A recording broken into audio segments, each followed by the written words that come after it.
రీసెంట్‌గా చిలీలో వచ్చినటువంటి కార్చిచ్చుని ఆదేశం స్టేట్ ఆఫ్ కెటాస్ట్రోఫే అన్నట్టుగా ప్రకటించడం జరిగింది. ఏంటి స్టేట్ ఆఫ్ కెటాస్ట్రోఫే అంటే? ఇది ఒక కాన్స్టిట్యూషనల్ ఎమర్జెన్సీ లాగా. సో, ఈ టైంలో మిలిటరీని అంటే ట్రూప్స్‌ని అక్కడికి దించడం కావచ్చు, ఎవాక్యుయేషన్స్ అన్నటువంటివి అక్కడికి చేపట్టడం, అలాగే ఎమర్జెన్సీ ప్రొవిజన్స్ అన్నటువంటివి తీసుకోవటం, అలాగే వాళ్ళకి కావాల్సినటువంటి రిసోర్సెస్‌ని అక్కడికి మొబిలైజ్ చేయటం, ఇలాంటివన్నీ చేపట్టడం జరుగుతుంది. అయితే చిలీలో ఎందుకని ఈ వైల్డ్ ఫైర్స్ అన్నటువంటివి రావటం జరిగింది? అంటే మొదటగా అక్కడ మెడిటరేనియన్ టైప్ ఆఫ్ క్లైమేట్ అన్నటువంటిది ఉంటుంది. అలాగే మనం చూస్తే అక్కడికొచ్చేసరికి ఎక్కువ కాలం నుంచి కూడా కరువు అన్నటువంటిది ఉంటూ వస్తోంది. అలాగే ఇప్పుడు టెంపరేచర్స్ అన్నటువంటివి చాలా ఎక్కువగా ఉంటున్నాయి. అప్ టు 38 డిగ్రీ సెంటీగ్రేడ్ వరకు కూడా.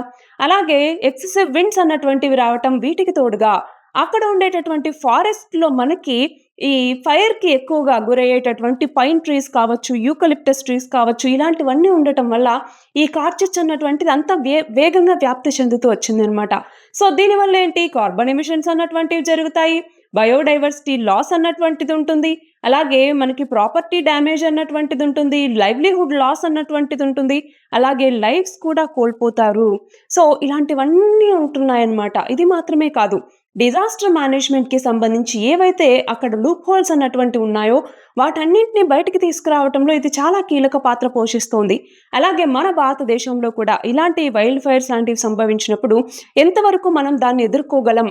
సో, మన డిజాస్టర్ మేనేజ్‌మెంట్ అన్నటువంటిది ఎలా ఉంది అనేసి మనకి మనం చూసుకోవటానికి కూడా ఇది ఒక ఎగ్జాంపుల్‌గా మనం చెప్పుకోవచ్చు.